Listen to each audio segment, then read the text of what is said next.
Well, my name is Robert Healy. I'm a Marie Curie Fellow, jointly affiliated with UCC and the University of Toronto. So I'm taking part in an international outgoing fellowship that's aimed really at giving early stage researchers a platform from which to advance their research ideas and also experience working in other institutes outside of their home institute, either within Europe or further afield.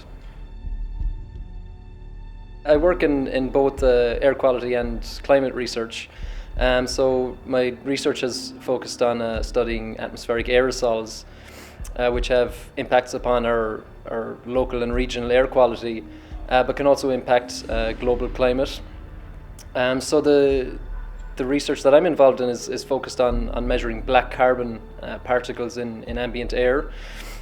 These particles are essentially soot, and they can be generated through the incomplete combustion of either fossil fuels or naturally occurring biomass. So there's kind of man-made sources, but also naturally occurring sources like wildfires, forest fires. And understanding the impacts of these particles on our local air quality and also on global climate is an interesting topic at the moment. The most recent work we've done has been on the climate side. So we ran a field study in Toronto last year, aimed at using a lot of different aerosol instrumentation to kind of probe the chemistry of ambient black carbon particles, but also their optical properties.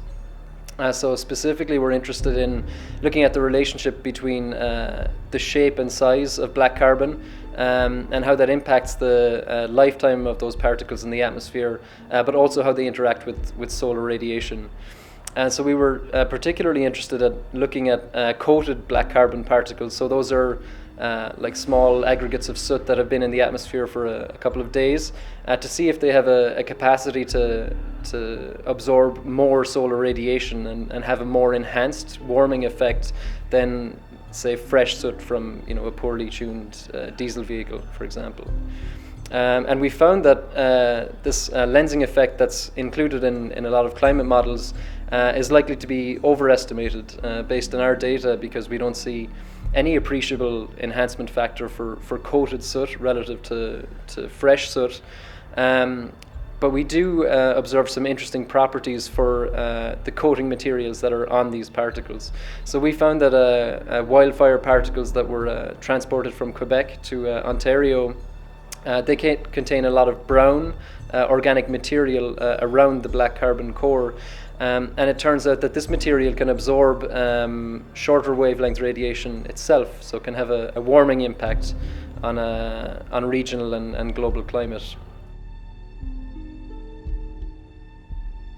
Before taking on this fellowship, we had done a lot of air quality measurement campaigns around Europe with the CRAC lab through UCC.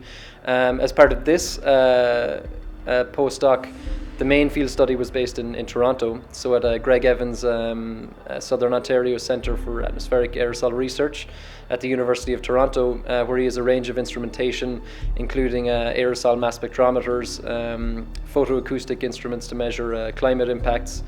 And also I took part in a field campaign with Environment Canada in the Alberta oil sands in 2013, just to look at the impact of different aerosol sources associated with the oil sands activities.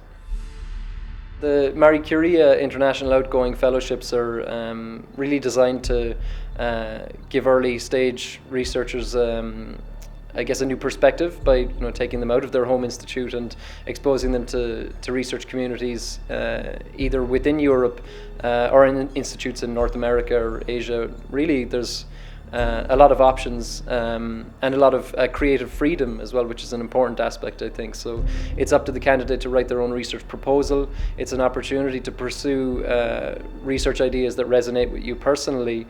So it's a great impetus to really think about how you should approach research for the rest of your career. I mean, some of the advantages include having access to world-class facilities, the opportunity to grow your network internationally and collaborate with institutes that you may never otherwise have come across. So as part of this fellowship, we've initiated collaborations with the University of Illinois, Carleton College in Minnesota, and also Fudan University in Shanghai. And just being exposed to those networks through North American conferences was really beneficial, I think, for my own career development. And I think the fellowship offers those advantages to all early stage researchers. So it's an attractive prospect for anyone who's a grad student right now.